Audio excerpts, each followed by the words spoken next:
8. Ji Dun of Mount Huazhou, in Shan County, during the Jin Dynasty, Ji Faqin, Zhu Feiying. Ji Dun, style name Daolin, was from a Guan family in Chenlu. Some records show he was from Lin County.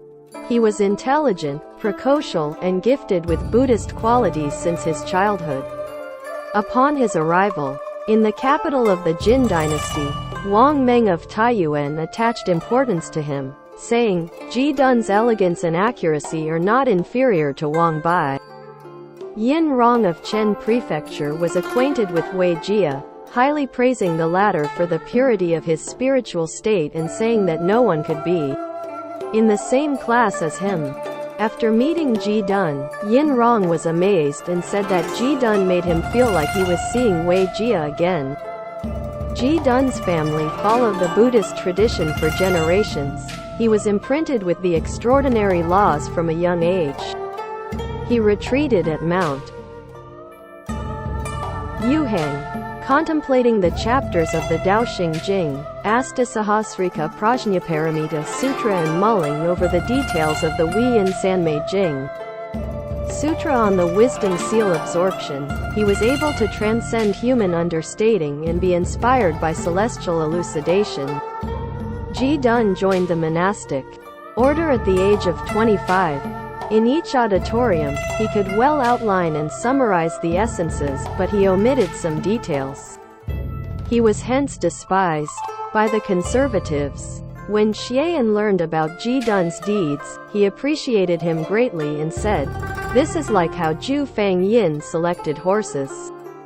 The color and gender of the horses have little importance, the speed capacity does." Celebrated scholars and officials such as Wang Kaya, Lu Dan, Yin Hao, Shu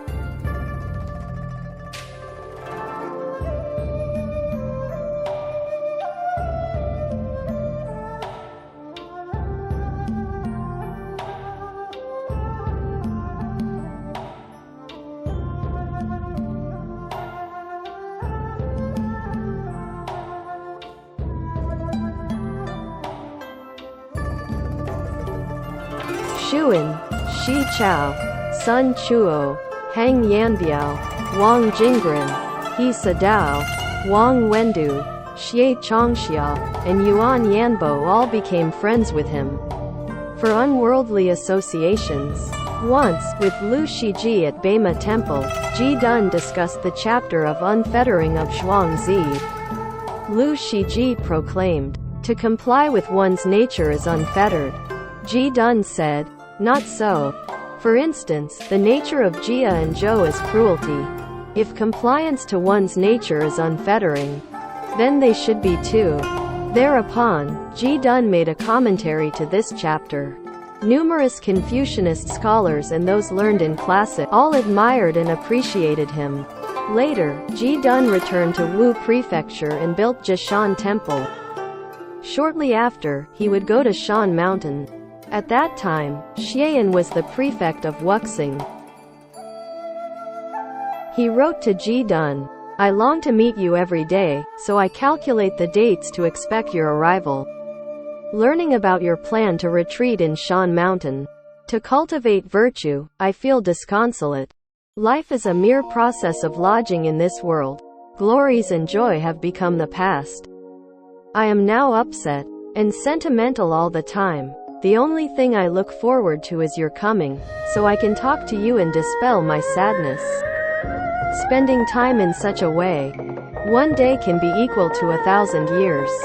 In my prefecture, there are many mountains that are quiet, peaceful, and good for recuperation. Living in this area is alike to staying in Shan Mountain. Yet the way to cure this disease is different. I desperately hope you will consider this predestined connection and fulfill my expectation by meeting me here." Wang Shiji was in Kuai-ji at the time. He often heard from others the praise to Ji Dun, but he did not believe it. He said, "This is merely to show off his skills, nothing special." Afterwards, Ji Dun returned to Shan Mountain and passed by Kuai-ji. Wang Shiji went to visit him in order to observe his conduct and appearance. During the interview, Wang Shiji asked, "Can I listen to your comments on the chapter of unfettering?" Ji Dun wrote an essay with thousands of words, labeling a brand new theory. The wit and language were marvelous. Wang Shiji was too excited to sit down, walking around and keeping this essay in his hands. Wanting to be more acquainted with him, he thus invited Ji Dun to live in Lingjia Temple. Soon after, Ji Dun came to Shan Mountain and built a temple on Mount Huazhou to preach the Dharma. Over 100 monks followed him to study. Seeing that one of his disciples laxed on his studies, Ji Dun wrote an article titled Motto to encourage him. It reads, "Strive and strive, as the path to greatness is endless." He lost his spirit. Why else would one stop? In the boundless three realms where sentient beings are blindly fettered, afflictions arise outwardly, and the mind is deluded inwardly. Sentient beings will die for attachment to affection and pursue unreal objects tirelessly. Such life is as tiny as a drip of water. My body is not the real me. Who could inflict passions on me? A wise man naturally possesses noble conduct as he knows comfort would be dangerous. Hence, he persists in calmness and simplicity, purifying himself in meditation, strictly observing precepts, and practicing subtle principles in an exalted manner. His mind dwells on the noble path. He aspires highly, acts humbly, eliminates what enclouds the mind, and crystallizes the spirit. He cures various diseases, unlocks the function of the mind, recognizes the emptiness of the five aggregates, and discerns the unreality of the four elements. Following the finger metaphors without being obsessed by them, he ceases attachment, but does not abandon it. Having savored the ultimate truth, being able to state it and perceive the subtle metaphysics, he would comply with self-nature and adapt it to worldly occasions. He lets go of the past and clings no more. Urged by the Father like enlightened one, we shall follow and aspire like a young child. His contemporaries commented that his ability enabled him to accomplish a greater cause of salvation.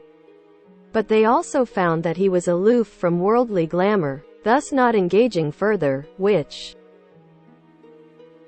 was against the spirit of Mahayana.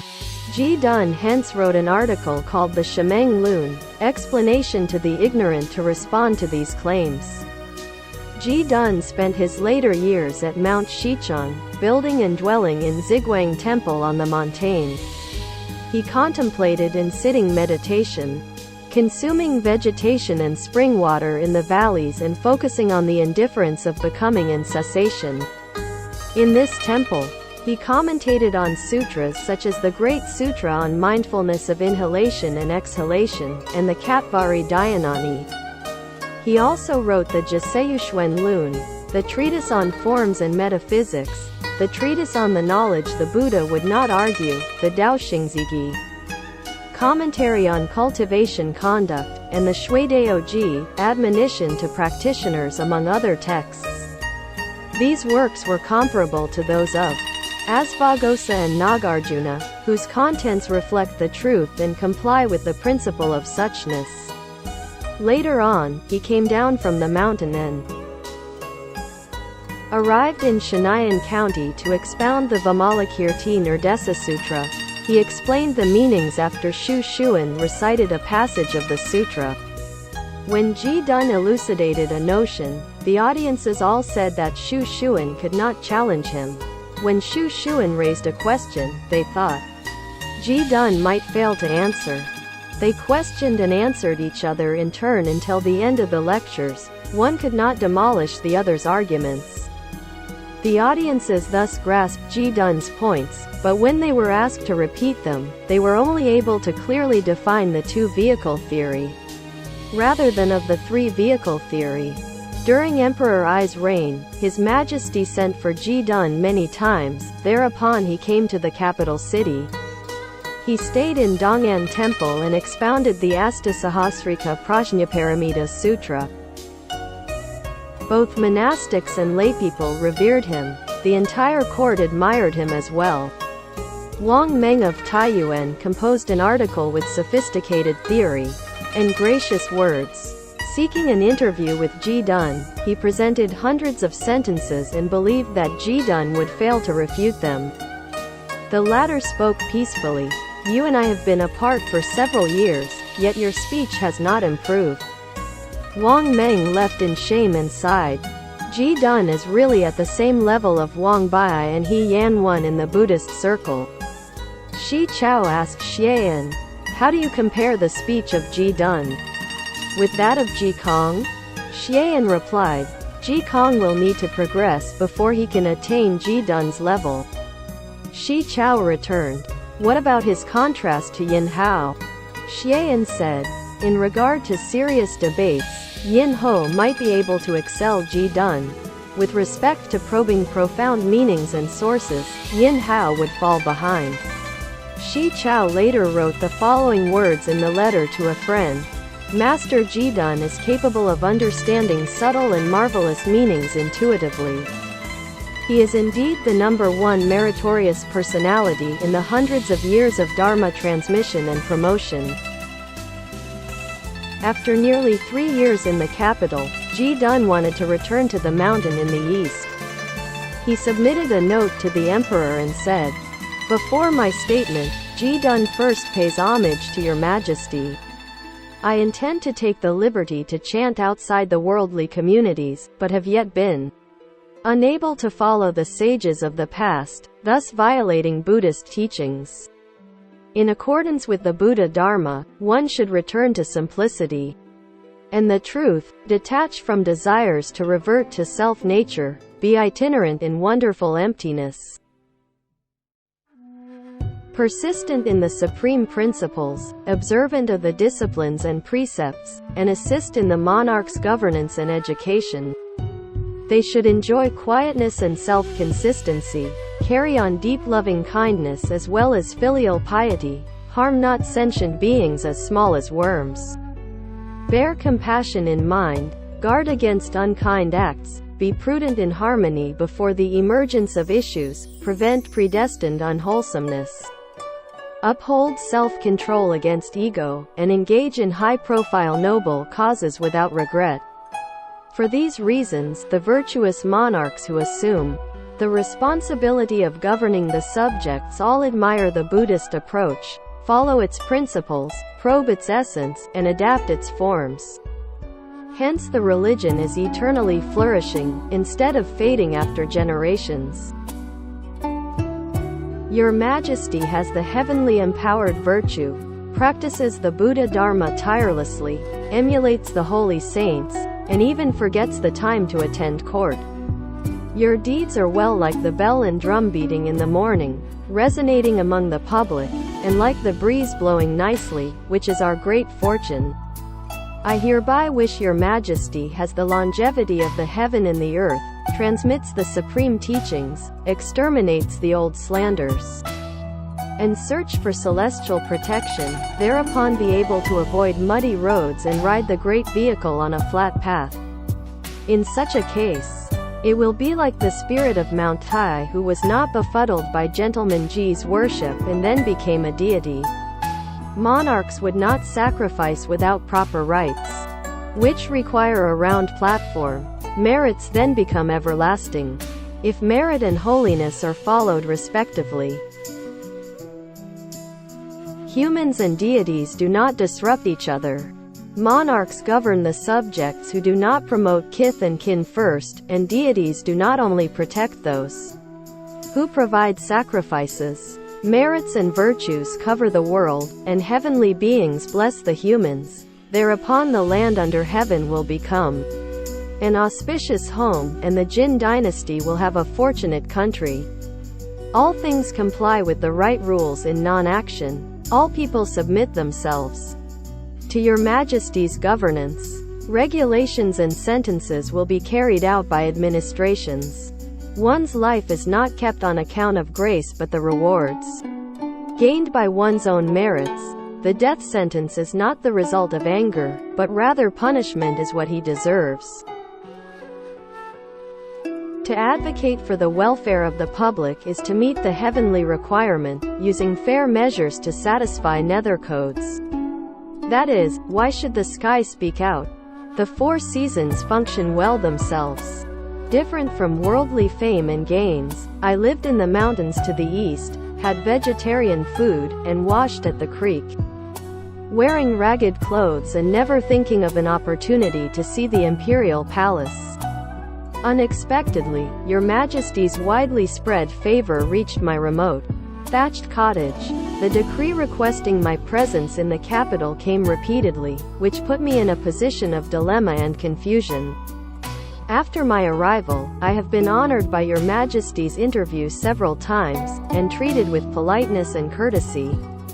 Your Majesty kindly seeks advice from me, but I however feel guilty on the ground of being unworthy of this grace. I am unable to provide helpful ideas and resolutions to satisfy your needs, thus unease enclouds my mind, and I often sweat at my seat.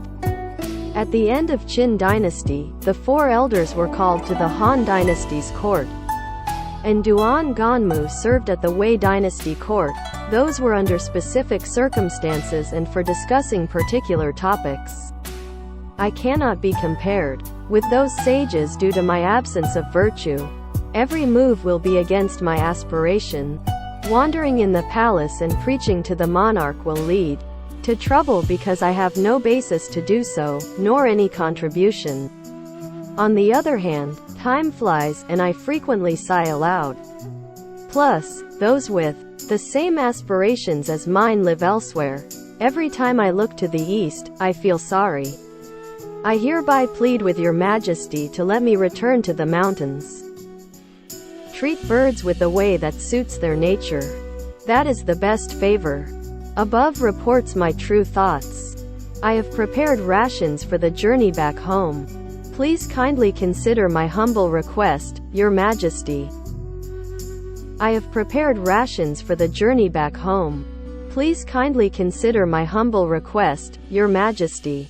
The emperor instantly approved his request and offered money and abundant gifts to him. The celebrated official and scholars organized a farewell banquet at Zhenglu Pavilion. Kai Shi arrived at the banquet first and thus sat next to Ji Dun. Xian arrived right after him. At that moment, Kai Shi had to deal with another matter and left the table for a while. Xian then moved his seat next to Ji Dun.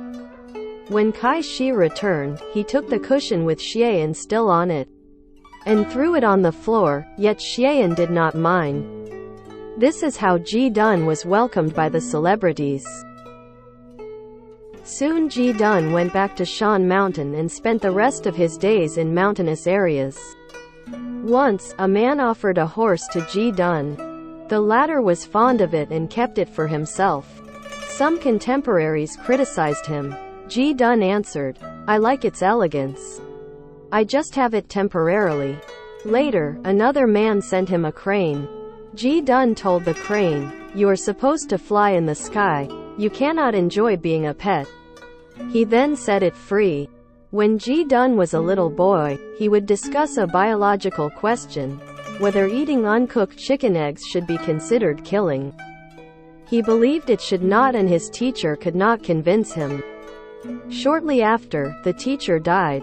One day, Ji Dun saw his teacher holding an egg and throwing it on the ground. The eggshell broke and a chick came out. In an instant, both the teacher and the chick disappeared. Ji Dun was hence inspired and only took vegetables as food. Ji Dun once passed by Yuyao Valley and stayed in a house there. After leaving, however, he returned to the valley the next morning. People asked him why, and he replied, "Xian often came here in the old days, staying for over 10 days each time. Now, when I look around, sorrow and longing arise naturally."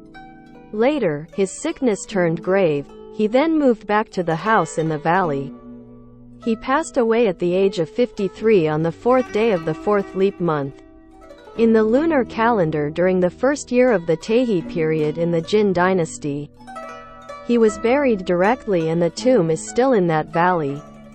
Some people say he died on Shan Mountain, but it is unprovable. Shi Chao made a eulogy, Yuan Hong wrote the epitaph, and Zhou Tanbao composed memorial speech for him. Sun Chuo, in his Daoshen Lun, compared Ji Dun with Shang Shu. 1. Ji Dun and Shang Shu were both learned in Zhuangzi and Laozi. They lived in different times but had the same aptitude. In his Yudao Lun, Metaphors on the Path, Sun Chuo indicated, Ji Dun had a clear mind and vision, was physically harmonious, and would not confront the environment. His philosophical theory was pure and rich, just as his spirituality. That is why men rushed to him from afar, and why the stupid could not understand him. Later on, a gentleman named Dai Kui passed by his tomb, sighing, Ji Dun's preaching still lingers, whereas the trees at his tomb are already lush. I hope his ideas will circulate eternally and do not disappear with his destiny. Ji Dun had a school friend named Ji Fachin who comprehended the Dharma in an extraordinary way. He passed away prior to Ji Dun, the latter lamented aloud. In ancient times, after the death of his trustful friend from Ying, Shi the carpenter would not use his axe anymore. Yu Boya would not play his guqin. After Zhang Ziki died, now that I can reckon their feelings, it makes a lot of sense to me. When the friend who could understand me died, there was no one I could talk to any longer. This sadness stuck in my mind, equaling the death of myself. Thus he wrote an article titled, Qiwu Zhang, Chapter of Deep Understanding, completing it right before his death. Actually,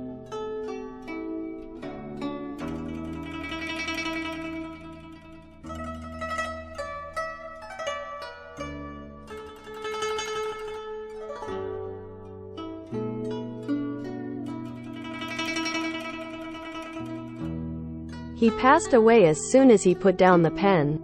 The works by Ji Dun are collected in 10 fascicles, which are still popular among the public. At that time, a man named Zhu Feiang in the same, eastern region was also renowned for his intelligence. Wang Tan thought highly of him. After his death, the master manifested himself before Wang Tan to encourage his friend to cultivate with diligence.